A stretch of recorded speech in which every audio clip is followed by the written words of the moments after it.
저희는 지난달부터 계속 주의 말씀, 주 예수님의 설교인 상상수훈 말씀을 듣고 있습니다.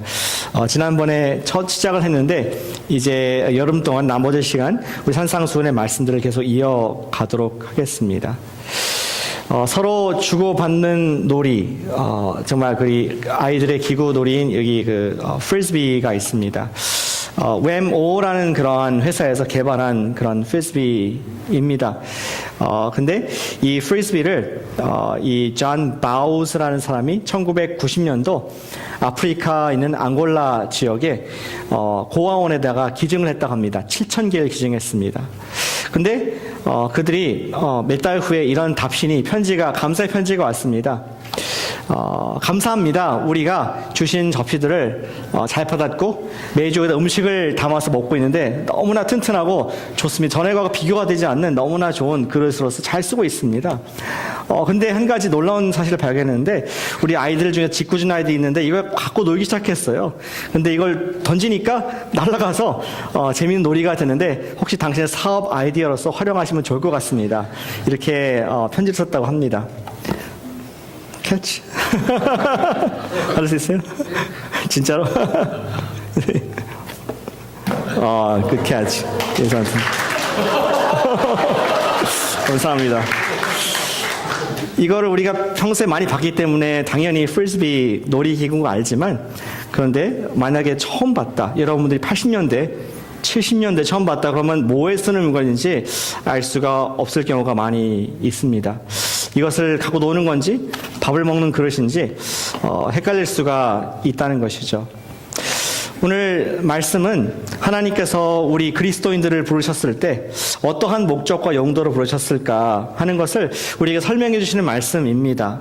누군가가 설명해 주지 않고 누군가가 보여주지 않으면은 우리가 어떻게 쓰는 건지 알 수 없는 것처럼 우리를 만드시고 또 구원하셔서 재창조하신 예수님께서 우리 인생의 방향과 목적과 용도를 설명하지 않으신다면은 우린 결코 우리 인생을 올바로 드릴 수 없는 삶을 살게 됩니다. 오늘 말씀의 주제는 우리 예수님의 제자의 사명이 무엇인가, 좀 큰 주제이지만 주의 말씀, 특별히 우리 마태복음 5장의 산상수훈, 예수님께서 직접 제자들에게 주신 말씀을 통해서 우리의 사명과 우리의 목적 다시 한번 확인하는 아침 되기를 소원합니다.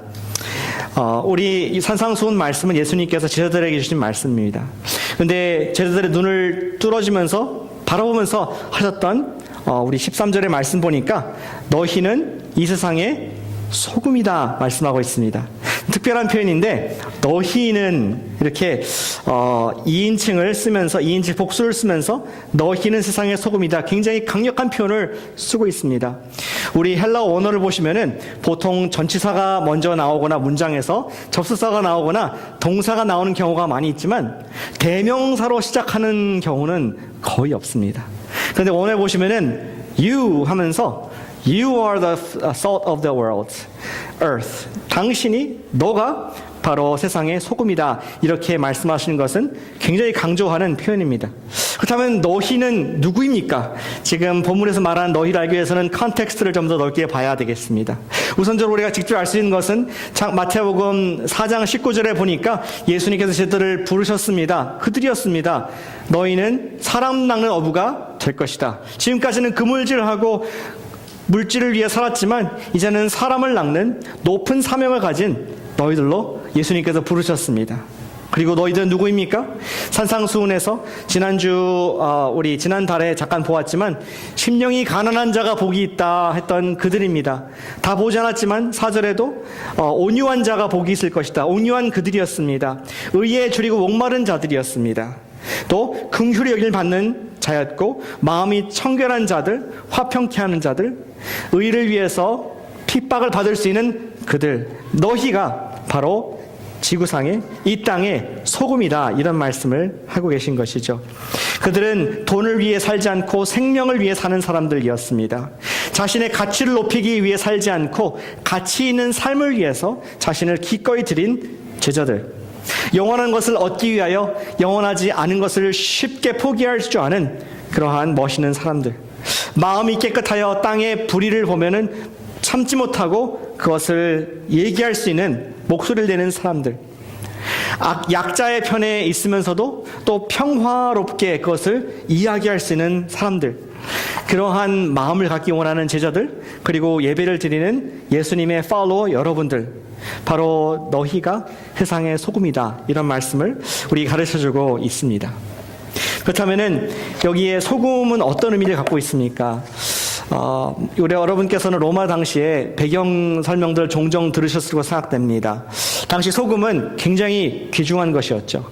그래서 로마 병사들에게 월급 대신에 소금으로 주었다는 얘기도 있습니다. 그래서 salary, 월급이라는 얘기일 때 salt에서 왔다는 그런 얘기를 할 정도로 이 소금은 굉장히 소중한 것이었습니다. 뭐 지금은 세이프웨이 가가지고 뭐 몇 뿌리면 살 수 있지만 그 당시에는 그것을 채취하는 것이 기술이 없었고 어려운 것이었기 때문에 굉장히 값비싼 그런 가치 있는 것이었습니다.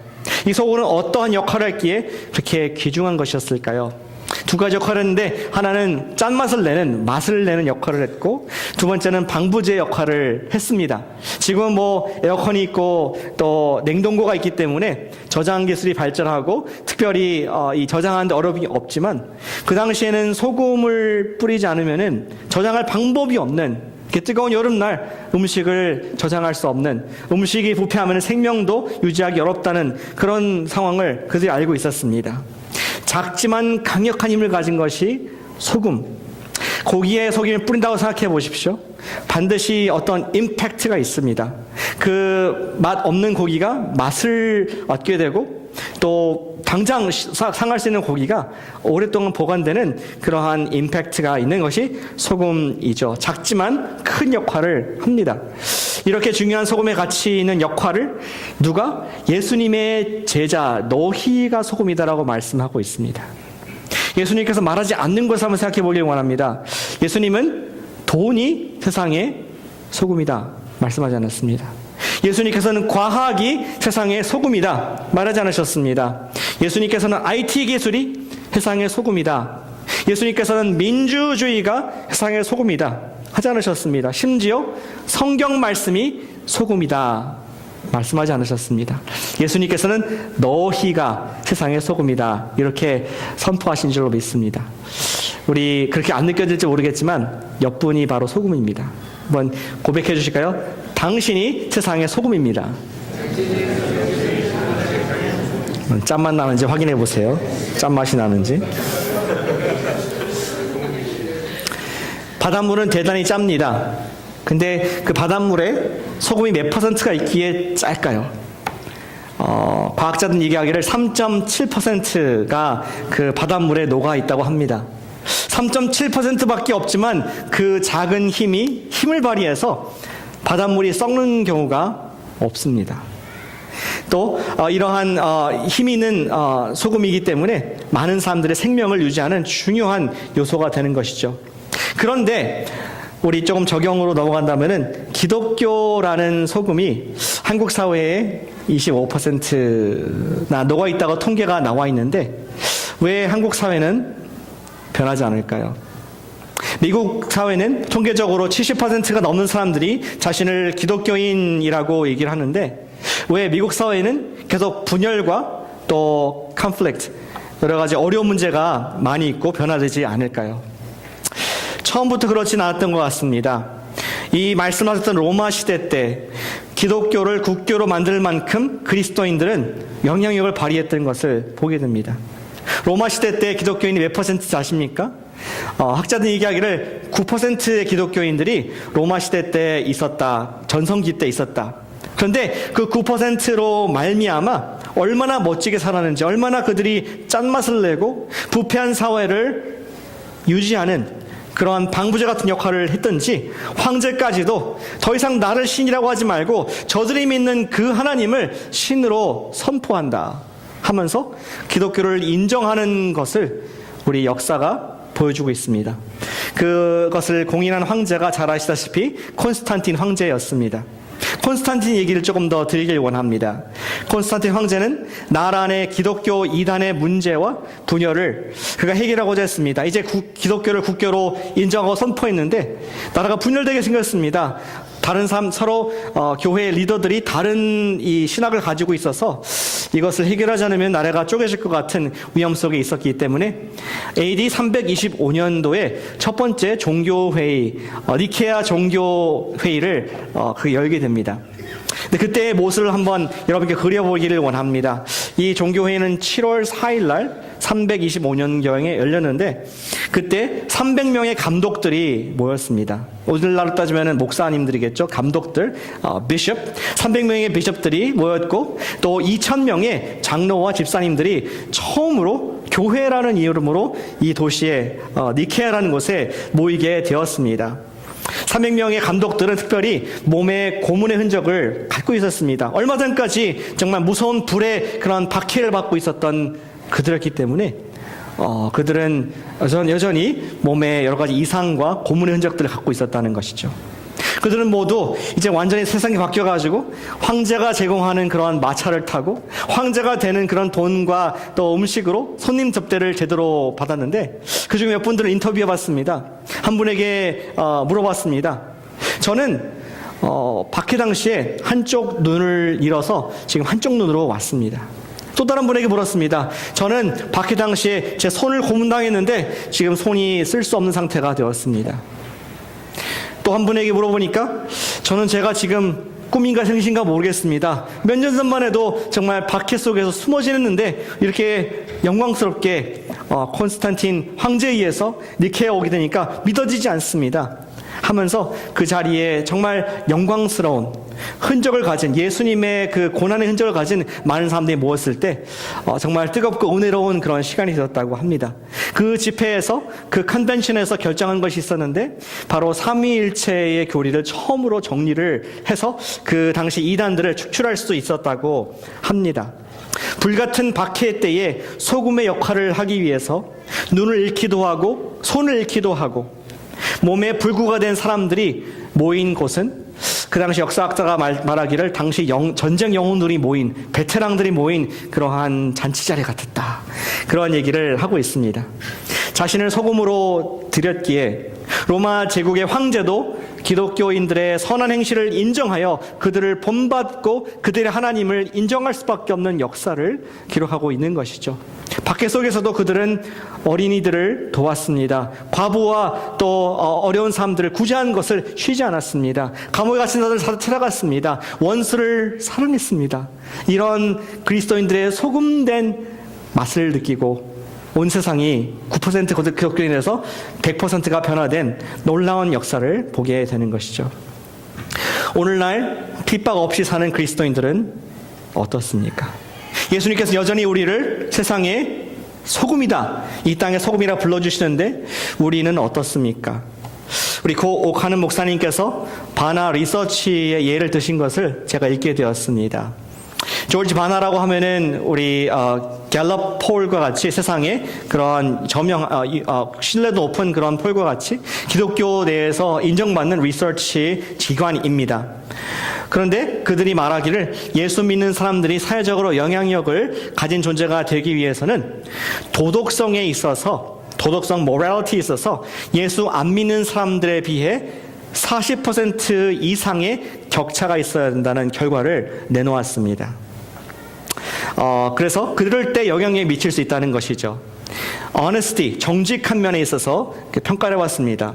100명의 불신자들을 모아놓고 그들의 설문조사를 했습니다. 정직을 평가할 수 있는 그러한 스탠더드를 가지고 조사를 한 결과 그 중에서 정말 정직하게 사는 사람들이 20명이 나왔다고 합니다.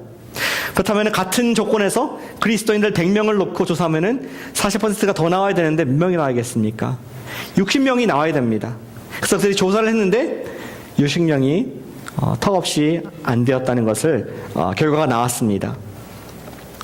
적어도 몇 명이 정직해야 되는데 60명이 정직해야 되는데 사회에 영향을 줄 수 없는, 소금이 될 수 없는 그런 퍼센트가 나왔다는 것이죠. 도덕성에 대한 또 한 예를 들고 있습니다. 그것은 포르노 영화를 보는 그러한 사람들의 숫자입니다. 100명의 사람들을, 기독교인들을 모아놓고 당신은 가끔씩 음란 영화를 봅니까? 했을 때 그 퍼센테이지가 솔직하게 대답을 했는데 100명 중에서 30명이 가끔 본다고 얘기를 했다고 합니다. 그러면 또 두 번째 조사, 100명의 불신자를 놓고 했을 때 몇 명이 나왔을까? 그 결과는 40명이 나왔다고 합니다. 10명의 차이는 차이가 없는 결과입니다. 이거나 별로 차이가 없는 그런 결과라는 것이죠. 이 정도 가지고 우리가 스스로 소금이라고 하기에는 너무나 부끄러운 현실을 드러낸 조사라고 할 수가 있습니다. 우리가 예수님의 제자로 불려지고 그리스도인으로 살기 위해서는 세상과는 달라야 되는데 세상과 별 차이 없는, 이혼율도 차이가 없고 가정에서도 차이 없고 도덕성에서도 큰 차이가 없는 맛을 잃어버린 소금, 그런 모습을 우리가 보고 있습니다. 예수님께서는 경고하시기를 정말 그러한 소금은, 맛을 잃어버린 소금은 버려져서 땅에 밟힐 뿐이라는 경고의 말씀을 그가 산상수훈 말씀부터 우리에게 전해주고 계신 것입니다. 우리가 그렇지 못하기 때문에 우리는 개인적이라보다도 우리 공동체적으로 우리 기독교의 이름, 교회의 이름을 가지고 사는 우리라면은 주님 앞에 죄송한 마음을 가지고 회개하는 심정으로 이 말씀, 우리의 말씀, 내가 소금인데, 우리 기독교가 예수님을 따라가는 사람들이 이 세상의 소금인데 하는 것을 우리가 기억하는, 그것이 우리 사명인 것을 기억하는 데부터 우리가 변화가 시작될 줄로 믿습니다. 우리가 이 땅의 소금인 줄로 믿으시길 바랍니다. 소금이 맛을 잃어버리면은 짜게 할 방법이 없습니다. 우리의 사명, 우리의 목적은 무엇입니까? 우리는 소금으로 예수님의 짠맛을 내는, 예수님이 이 세상에서 썩어져가는 것들을 방부제 역할을 하는 그런 소금이라고 불러주셨습니다. 예수님께서는 두 번째도 말씀하셨습니다. 우리가 누구냐? 너희는 세상의 빛이다 말씀하셨습니다. 같이 해보실까요? 너희는 세상의 빛이다. 옆분에 가실까요? 당신 참 빛나십니다. 예, 빛이 많이 납니다. 예수님은 마찬가지로 너희는 하면서 순서를 너희, 대명사를 강조해서 얘기하고 있습니다. 너희가 다름 아닌 지금 앉아있는 너희들, 지금 예수님을 따라가는 너희들, 지금 하나님 나라를 추구한 너희들이 세상의 빛이다. 그들은 세상의 빛이라고 말씀하시면서 숨겨지지 않는 현저한 것이라고 얘기를 하십니다. 14절에 보니까 산 위에 있는 동네가 숨기지 못할 것이요. 산 위에 동네가 있으면은 어느 방향으로 가든지 다 그것이 보이지 않습니까? 놓칠 수가 없습니다.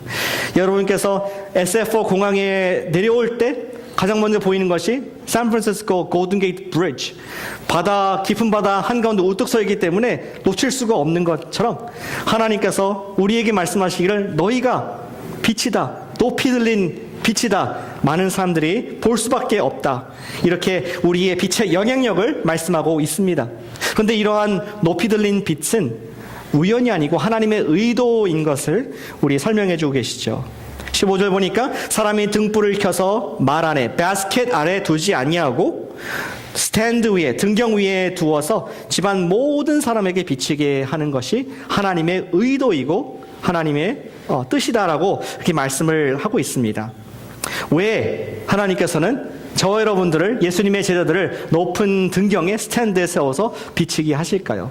두 가지 의도를 우리가 다음 절 16절에서 볼 수 있습니다. 첫 번째는 그들이 예수 제자의 착한 행실을 보게 합니다라고 말씀합니다. 모든 세상이 너희들의 소금의 귀한 행실, 짠맛을 보고 그들이 볼 수 있도록 하는 것이 목적이고, 두 번째는 빛의 의도는 하나님 아버지께 영광을 돌리기 위한 것이다. 여러분들 볼 때, 저를 볼 때 정말 하나님이 살아계시구나, 하나님이 정말 선하시구나, 하나님은 사랑이시구나, 이것을 볼 수 있도록 하기 위한 목적이라고 말씀을 하고 있는 것이죠. 이렇게 중요한 빛의 역할이라 하면은 과연 이 빛은 무엇일까요? 아무리 옆에 분을 봐도 얼굴이 시커멓지 빛이 안 나는데 어떻게 이분이 빛일까? 어떻게 내가 빛일까? 여기서 예수께서 말씀하시는 빛은, 성경에서 말하는 빛은 진리의 빛, 하나님 말씀의 빛을 말씀하고 있습니다. 이사야 51장 4절과 5절을 제가 읽어보겠습니다. 하나님께서 내가 내 공의를 만민의 빛으로 세우리라. 이 세상에서 뭐가 옳고 그런지 알 수 없는, 공의가 알 수 없는 그런 세상이지만 내 말씀이 나가서 내 공의를 세우는 빛이 될 것이다. 5절에 내 공의가 가깝고 내 구원이 나갔은즉 내 팔이 만민을 심판하리니 섬들이 나를 앙망하며 내 팔에 의지하리라. 하나님의 공의가 선포될 때에 우리가 옳고 그름을 알 뿐만 아니라 하나님의 구원의 말씀이, 하나님의 구원이 나갔다, 이렇게 표현을 해주고 있죠. 또 실제로 우리 앞장에 4장에 보시면, 마태복음 4장에 보시면은 특별한 말씀이 나옵니다. 4장 16절에 보니까 흑암에 앉은 백성이 큰 빛을 보았고 사망의 땅과 그늘에 앉는 자들에게 빛이 비추었도다. 무슨 빛을 말하는 것일까?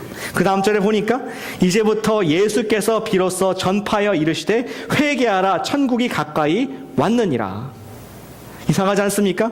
이 지역 예수님께서 지난 30년간 사셨습니다. 근데 갑자기 빛이 비쳤다고 얘기할까요? 예수님이 계셨는데 지금까지? 그것은 예수님께서 비로소 일어나셔서 하나님 나라, 회개하라, 천국이 가까웠느니라, 천국 복음을 말씀하시는 순간부터 그 어두운 곳에 진리의 빛이 비추기 시작했다는 것을 말씀하면서 너희가 세상의 빛이다. 내가 어두운 땅에 빛으로 온 것처럼 너희의 선포되는 복음의 진리의 말씀이 빛이다. 높이 들려서 선포되게 할 것이다 하면서 우리의 사명과 역할을 말씀하고 계신 것이죠. 옳고 그름을 분별하지 못하는 백성들에게 복음의 메시지가 비추어졌고 복음의 선한 삶의 모습이 보여졌습니다. 예수님께서는 그러한 복음의 빛에 대하여 너희는 세상의 빛이다 라고 그렇게 말씀하셨습니다. 복음은 제자들을 통해서, 여러분 같은 예수님을 따라가는 삶을 통해서 비추어지는 것이라고 강력하게 눈과 눈을 맞추면서 너희는 이렇게 힘줘서 말씀하신 것을 기억하길 원합니다. 그러할 때 최종적인 결과는 어둠에 있던 사람들이 빛을 보내신 하나님 아버지를 알게 되고 그분께 영광, 정말 하나님은 선하시군요, 정말 주님께서 빛을 보내주셨군요, 하나님께 인정하고 또 나아오는 그러한 영광을 돌리게 된다는 원리를 말씀을 하고 있습니다. 저는 비행기를 타서 대화하는 것을 좋아합니다. 왜냐고요? 옆에 누가 앉을지 모르기 때문에. 우리 포레스트 감프가 그랬나요? Life is like a box of chocolate. 어떤 것 초콜릿이 걸릴지 모른다. 초콜릿이 어떤 분이 걸릴지 모르기 때문에 굉장히 기대가 됩니다. 다양한 인정과 또 다양한 삶의 스토리들이 있습니다. 지난번 SFO에서 이스탄불로 날아가는 비행기에서 한 분과 대화를 했습니다. 여자분이었는데 인도계 여성이었습니다. 처녀분이었더라고요. 그분과 다양한 이야기를 하다가 저와 저희 팀이 지금 비시케크로 키르기스탄으로 간다는 그런 이야기를 하고 하나님의 말씀을 전하고 사랑을 나누기 위해서 간다, 이런 얘기를 했습니다.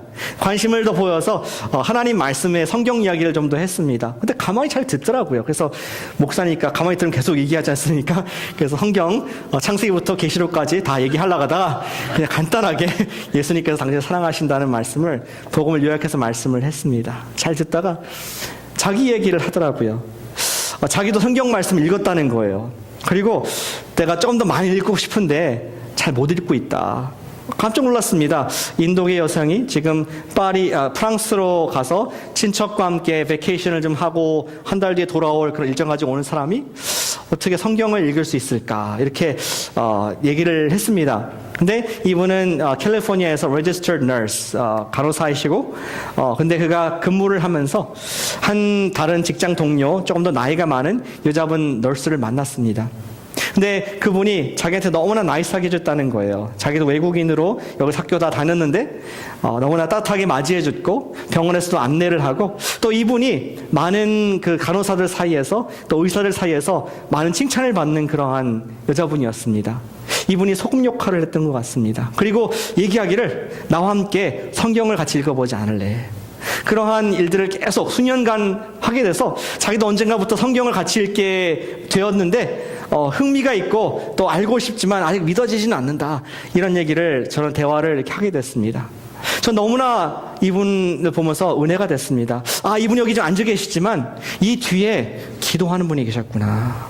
이분을 뒤에서 빛과 소금으로서 지금 계속 기도하고 말씀을 전파하는 분이 계셨구나. 너무나 제 마음에 감동이 되었습니다. 한 번도 비행기에서 예수님 얘기하다 보면은 조금 얘기하다가 그냥 silent treatment, 저게 대화를 안 하거나 또 not for me 이렇게 대화가 되는데, 이분은 더 알고 싶고 좀 굉장히 얘기를 많이 했는데, 이렇게 마음이 열린 데에는 뒤에서 빛과 소금이 있었구나 하는 것을 보면서 참 감사하는 시간을 갖게 되었습니다. 내리기 전에는 정말 그분의 손을 잡고 기도하면서 이분 마음 가운데 주님께 주시는 평안이 있고 또 예수님을 주님으로 알 수 있는 그런 진리의 빛이 비추도록 기도하는 시간도 가질 수가 있었습니다. 당신도 누군가에게 선한 소금과 그리고 복음의 빛을 비치고 계십니까? 언젠가는 하나님 아버지께 영광을 돌리게 될 누군가를 상상하시면서 소금과 빛의 사명을 감당하고 있습니까? 많은 경우에 부끄럽죠. 그러나 우리가 한 가지 기억하길 원합니다. 우리가 원하든 원치 않든 예수님께서 우리에게 너희는 세상의 소금이다. 너희는 세상의 빛이다. 선포하신 줄로 믿습니다. 하나님의 아들께서 나를 구원하신 그분께서 말씀하신데 내가 뭐라고 거역하겠습니까? 우리 적용 간단합니다. 우리가 사명을 감당하시길 축복합니다. 아멘. 우리 같이 해볼까? 사명을 감당하자. 나의 주변에 주신 사람들 중에서 내가 소금과 빛의 역할을 할 사람이 누구인가를 생각해 보시길 바랍니다. 우리는 일하기 위해서 이 땅에 태어난 사람이 아니라 거룩한 사명을 위해서 태어난 사람인 것을 주님께서는 말씀해 주고자 하시는 것입니다. 우리가 같은 모양으로 비슷하게 생겼다 할지라도 우리는 어떤 밥그릇으로 쓸 것이 아니라 하나님 나라의 사명을 위해서 만들어졌음을 우리 주님께서는 눈을 여러분들을 맞추시면서 말씀하고 계십니다. 제가 좋아하는 이야기 몇 번 말씀드렸지만 또 좋은 이야기이기 때문에 다시 들려드리길 원합니다. 그것은 Sir Christopher Wren의 이야기입니다. 렌경의 이야기입니다. 그는 17세기 영국의 유명한 건축 디자이너였습니다. 여러분들이 역사에서 아시다시피 런던은 대화재를 경험하고 많은 건물들이 다 불타고 없어졌습니다. 그것을 재건하는 일들을 이 건축가인 렌경이 했습니다. 그리고 그때 50개가 넘는 그런 교회 건물들을 다시 건축하고 지었습니다. 그 중에 한 가지, 여러분도 지금도 런던에 가시면은 St. Paul's Cathedral, 성 베드로 교회를 만날 수 있는데 지금 그분이 디자인한 그대로 남아있는 것을 볼 수 있습니다. 근데 그 당시에는 사진이나 미디어가 많이 없었던 시대였기에 사람들이 렌경의 얼굴을 몰랐습니다. 렌경은 자신이 디자인한 교회가 잘 건축되고 있는지 그가 우리 건설 현장을 방문을 했고, 그런데 한 석수가 돌을 다듬는 것을 보면서 다가갔습니다. 여보시오, 당신 뭐 합니까? 그러더니 그 석수가, 열심히 일하는 석수가 물건을 바라보더니 짜증 섞인 목소리로, 보면 모릅니까? 내가 지금 열심히 돌을 다듬고 있고 힘드니까 딴 데 가서 잡담하십시오. 이렇게 얘기했습니다. 렌경이 죄송합니다. 열심히 일하시길 바랍니다 하고 그 자리를 피했습니다. 그리고 또 다른 사람을 만났습니다. 그 사람도 역시 같은 일을 하고 있었습니다. 그 사람에게 다가가서 물었습니다. 당신은 지금 무엇을 하고 있습니까?